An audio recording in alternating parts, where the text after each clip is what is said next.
بسم الله الرحمن الرحيم. من المؤمنين رجال صدقوا ما عاهدوا الله عليه فمنهم من قضى نحبه ومنهم من ينتظر وما بدلوا تبديلا.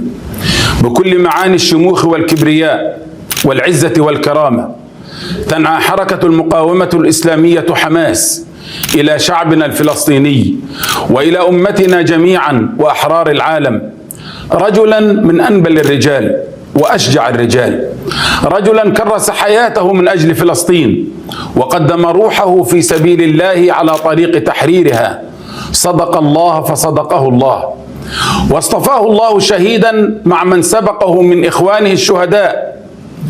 ننعى القائد الكبير الأخ المجاهد الشهيد يحيى السنوار أبو إبراهيم، رئيس المكتب السياسي لحركة المقاومة الإسلامية حماس وقائد معركة طوفان الأقصى،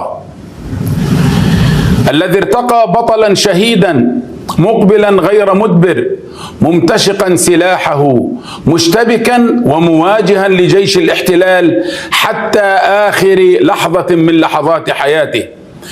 الشمعة أركفوني daawwattoota fi dhaggeeffattoota Ardii Miidiyaa Neetwoorkii har'aan tana oduu keenya irra guddaa waa'ee qabsaa'aa Yahyaa Sinwaarii irratti xiyyeeffate isin duraan keenya nu wajjin tura. Yahyaa Sinwaar shahiidee jannataa ta'uun dhugoomeera. Oduu fi odeeffannoo saffisaan akka addunyaatii fi biyyaatti jiru bifa maxxansaan yookiin barreeffamaan argachuuf toora telegiraamii Ardii Miidiyaa Neetwoorkii join godha.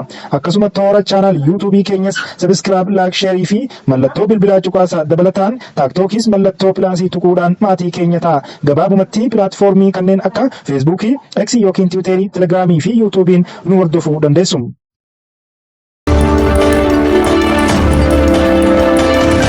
Yahyaa Sinwaar shahiidee jannataa ta'uun dhugoomeera. Dacheen Filisxeem barakaa biqilchitee gama fuula Rabbii imaluun qabsoo haqaa irraa hin deebisu. Kan isiin beekuu qabdan goonni ni shahiida, goonni bakka bu'a. Akkuma beekamu qabsaayonni Hamaasii gootonni ija barbadaa kan bu'uureffaman hayyuu jabaa Sheek Ahmad Yaasiniin hundeeffamanii fedha Rabbiin qabsoo biyya ofii Filisxeem Yahudaa irraa deeffachuuf dhiiga ofii itti lolaasaa jiraatuun isaanii guutuu addunyaattuu argaa jira. Israa'el ni dhamaati malee injifannoo akka feetuu san argachuu hin dandeettu.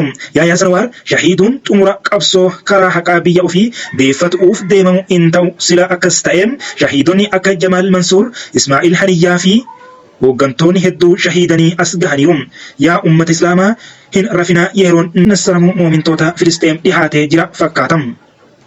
Shahiiduun Sinwaar garee qofa cimsa jedhu qondaalonni Hamaas amma bal'inaa tokko haasaa itti aanan hoogganaa Hamaas Kaliil Al-Hayyaa reef ajjechaa Yahyaa Sinwaar irratti taasise irratti qondaalli olaanaan Hamaas kun gareen kun hawwii uummata Filisxeen galmaan ga'uuf daandii isaa itti fufee kan jiru yoo ta'u, du'a Sinwaar garee kana cimsuu qofa jedhan. Itti dabaluudhaanis hanga weerarri Gaazaa irratti raawwatame xumuramuu fi humnoonni Israa'el istiriippii keessa jiran ba'uu isaaniitti booji'amtoonni Israa'el akka hin deebifamne dubbata.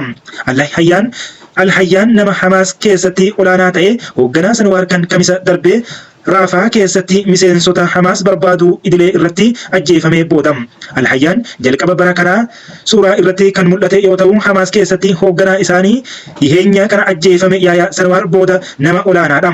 Hoogganaan olaanaan Hamaas shahiiduu Yahyaa Sinwaar mirkaneessan. Qondaalli olaanaan Hamaas tokko du'a hoogganaa garee kanaa Yahyaa Sinwaar reefu mirkaneessaniiru. Ibsaa viidiyootiin Kaliil Al-Hayyaa itti fufuun Sinwaar lola irratti akka shahiide dubbata.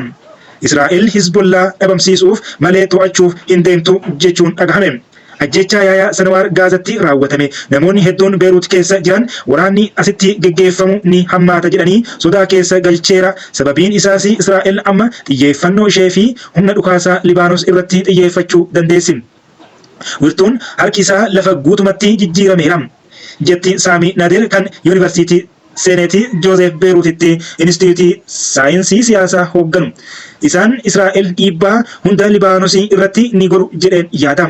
Bara darbee onkolleessa 7 dura mala Israa'el rakkoo nageenyaa bulchuu ture kana booda garuu akka hin taane dubbata. Amma jijjiiramni paraadigiimii waliigalaa jira. Hizbollaa to'achuuf osoo hin taane hundee irraa balleessuuf ni dhiibu jedha. Haa ta'u malee waldhabdee naannoo Israa'elii fi gargaaraa Hizbollaa Iraan gidduutti uumame keessattis hammachuu akka danda'us ni argama. Gama Iraan waan nuti yaadne caalaa qabatamaadha jedha. Akkasumas duubatti deebi'anii waliigaltee uumuu danda'u garuu filannoo Ameerikaa duraa miti. Daawwattootaa fi dhaggeeffattoota Ardii Miidiyaa Neetwoorkii waa'ee du'aa yookaan shahiiduu Yahyaa Sinwaar irratti kan qopheeffannee kanuma turtii gaarii qabaadhaa. Injifannoon warra haqaa biyya ofiitiif qabsaa'uuf haa ta'u, Rabbii irra isaan haa aansu.